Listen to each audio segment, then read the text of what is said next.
And so now I'd like to introduce our next presenter, which is Dr. Judith Graber.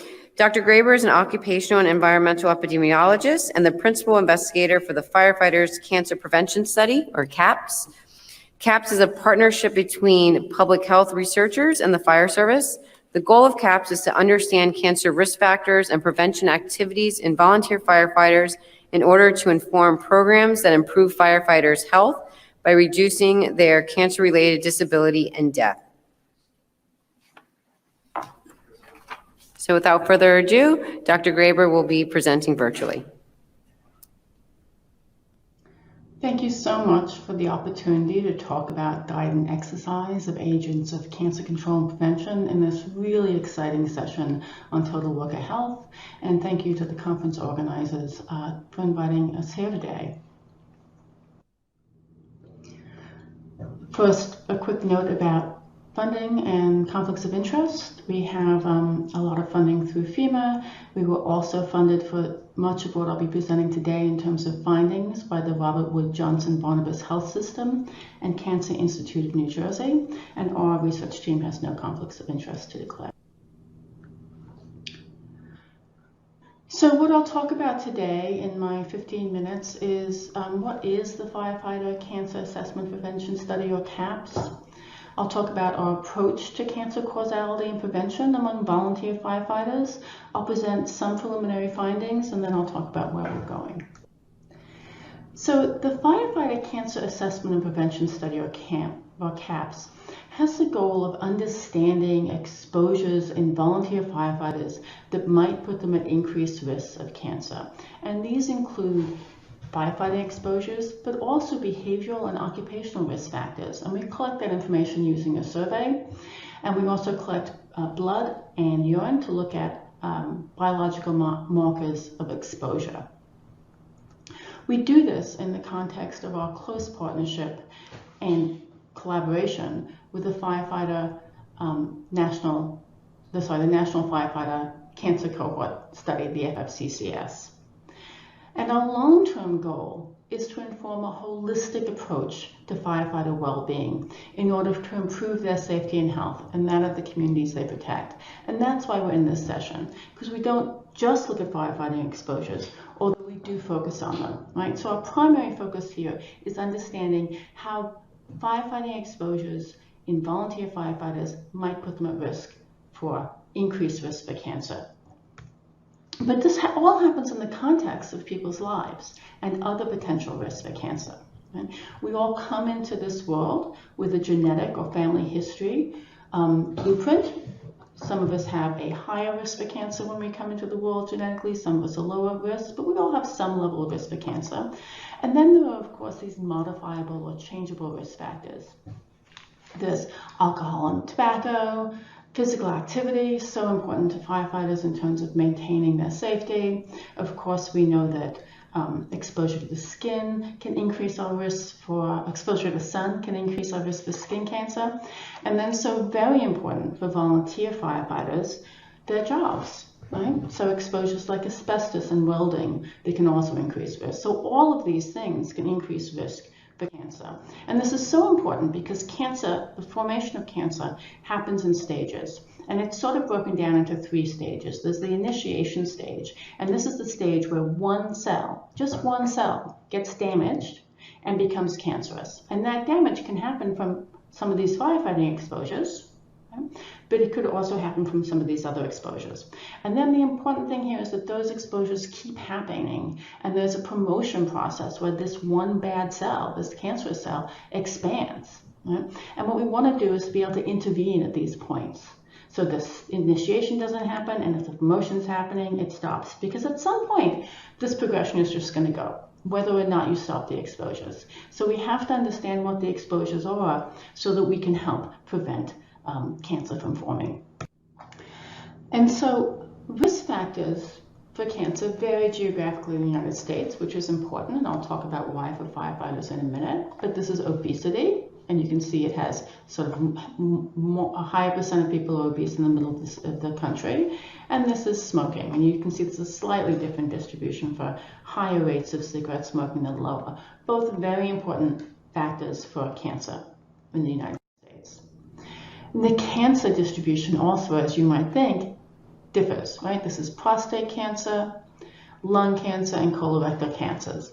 All cancers that we worry about being higher in firefighters than the general population. And you can see the distributions are pretty different. And so there's a geographical factor here in cancer occurrence as well. So why study volunteer firefighters?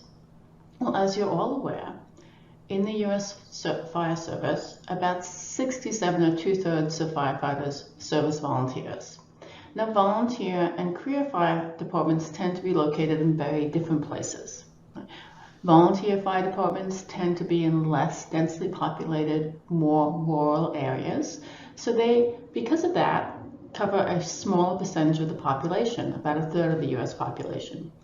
And career fire departments tend to be in more highly densely populated urban areas. And because of that, they cover about 2/3 of the U.S. population. Now, this isn't always true. I have deep roots in Maine, and Augusta, Maine is a population of less than 25,000 people, but it certainly has a career fire department. And we have many large suburban fire departments in New Jersey that cover fairly densely urban-looking populated areas. But in general, volunteer firefighters tend to serve in more rural areas, and career firefighters tend to serve in more densely populated urban areas. And what this means, if you think about the geography, is that the background risks that they face may be very different, both in terms of behavioral risk factors, but just also in terms of what they may be exposed to when they go out. Like volunteer fire departments may be more likely to be exposed to agricultural pesticides, where career firefighters may be more likely to be exposed to industrial pollutants. Now, when we talk to our partners who are volunteer firefighters, they tell us that they train for and perform the same tasks as their career counterparts. So the question we're looking at is, do cancer risks differ in volunteers from career? And if so, where do we intervene to reduce those risks? And when we think about that, we think about things like firefighting exposures, and then, from the total work health perspective, we think about organizational factors. So when we think about firefighting exposures, we think about years of service, and it's possible that volunteer firefighters, from what we hear, generally when they stay in longer. And we have some 80-year-old volunteers who are still responding to calls. They may, however, have less training, and whether or not the types of chemicals they're exposed to or the number of calls they respond to are the same, that's going to vary by department, by geography, and by need. Then we have some of these organizational factors, like protection, PPE, and decon. In volunteer departments, you may have less updated PPE. You may not have that second hood, right? We have found that you rarely have showers in the fire station in volunteer departments, making it really hard to shower within the hour. And then extraction washers on site is increasing in volunteer stations, but less often we see than in career. Other organizational factors, volunteers are always on call, which may be a different sleep disruption pattern.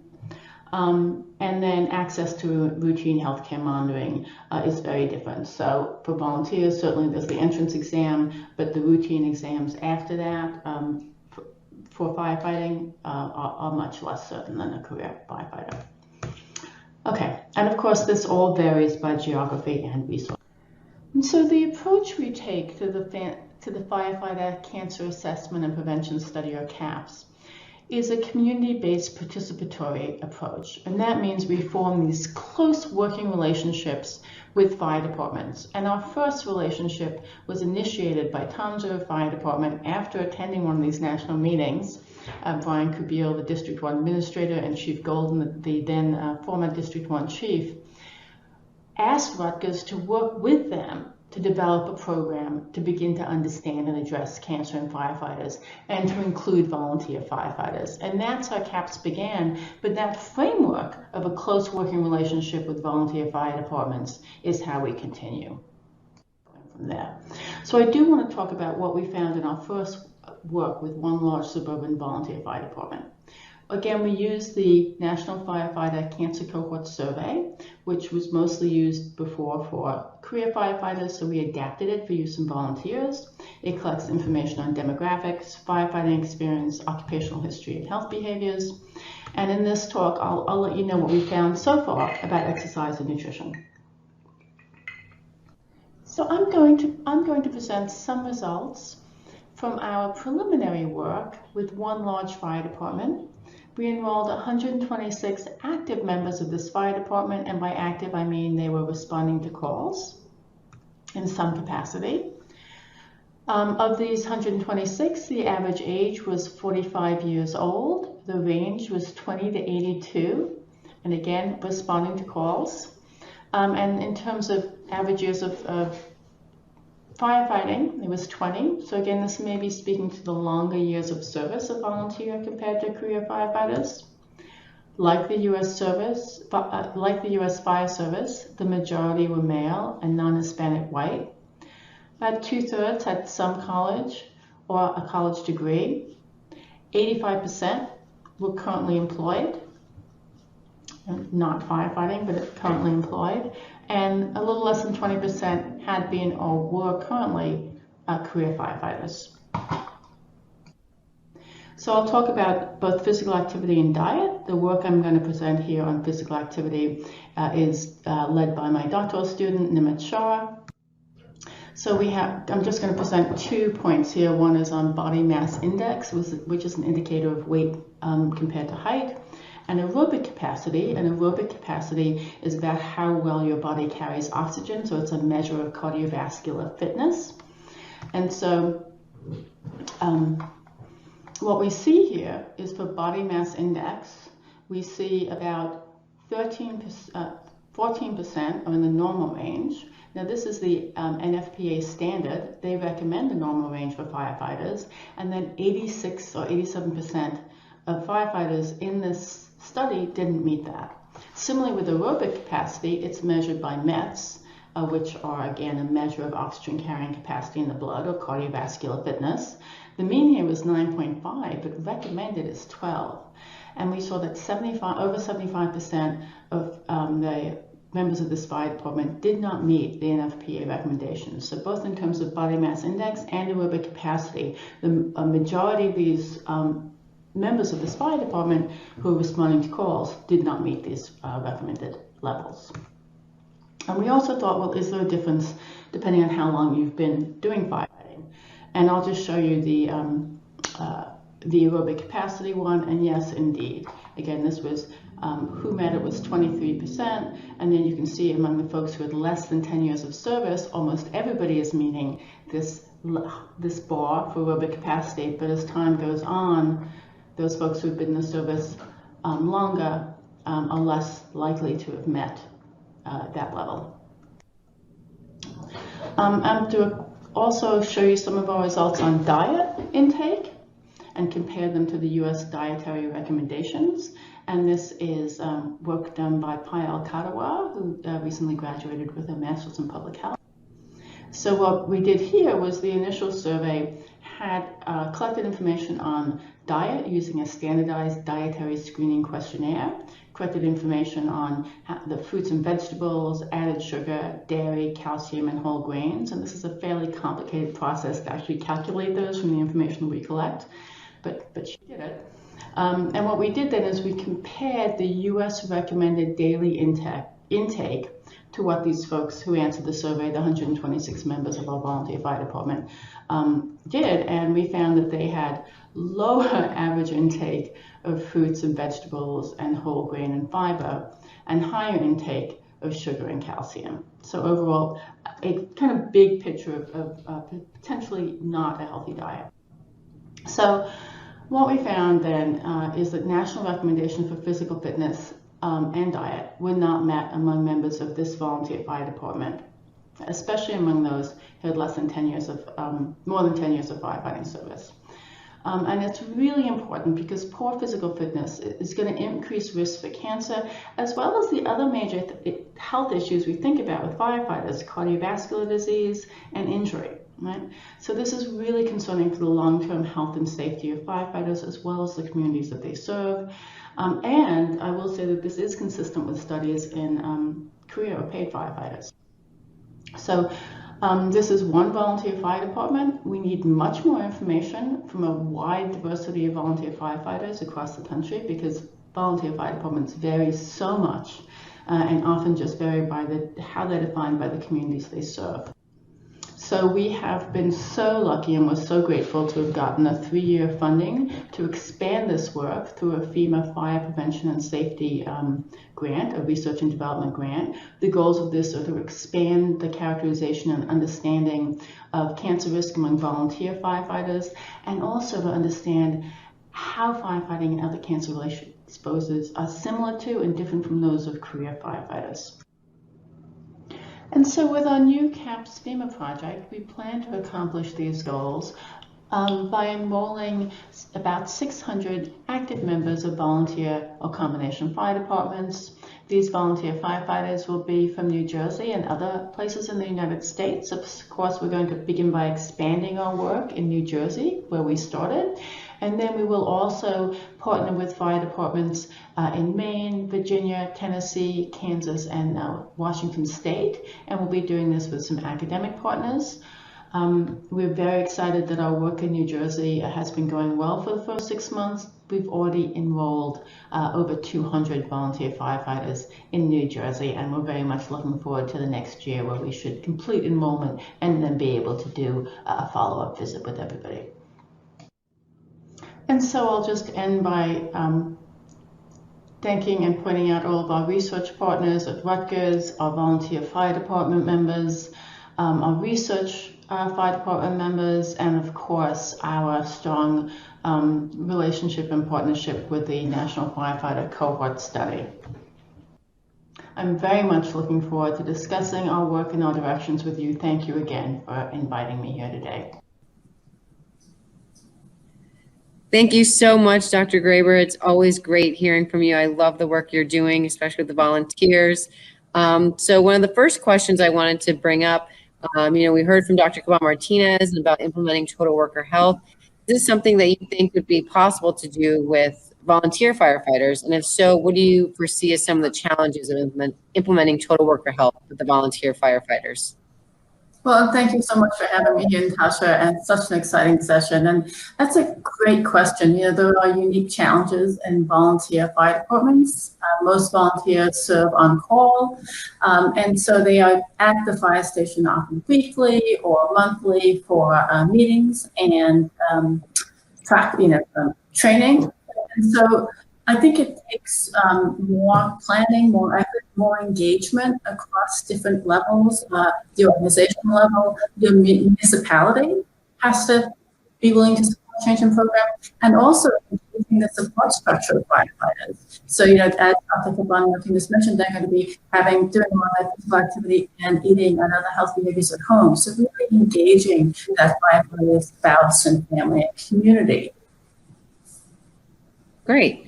And so we did receive a question from the online audience. And so someone wants to know, Mr. Paul Acosta, has anyone ever looked into energy drinks and the health of firefighters?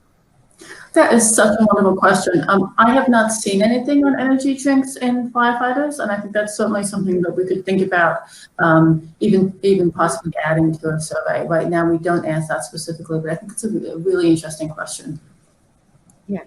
So another question that we have is, you talked about the nutrition of firefighters and the program that you guys have implemented.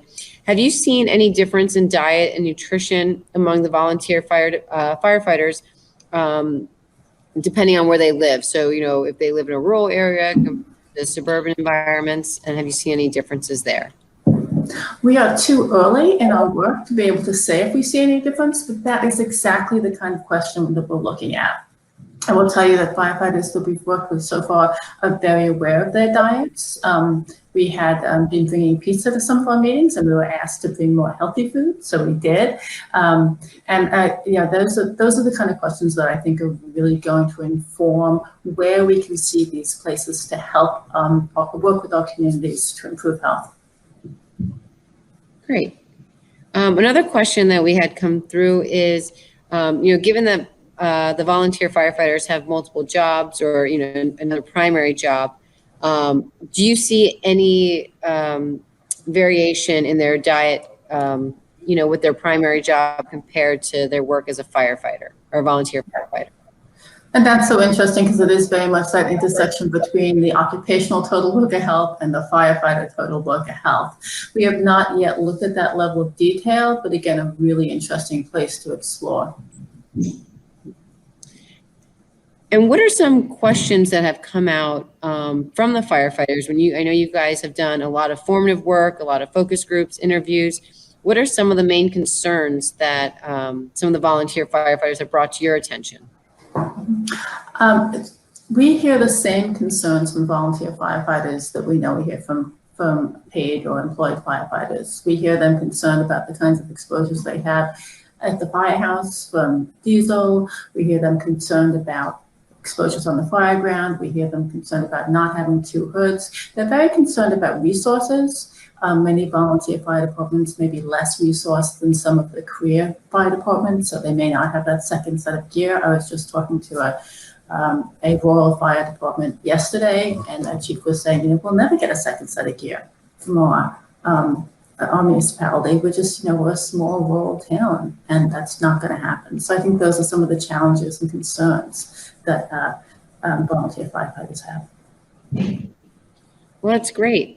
Thank you so much for sharing your experience with the volunteer firefighters and your program. You've answered so many, the questions that have come through. We really appreciate it. And we look forward to working with you more in the future. Well, thank you so much. And thank you so much for highlighting the issues of volunteer firefighters. And I look forward to bringing you more of our study results and work with volunteers next year. So thank you.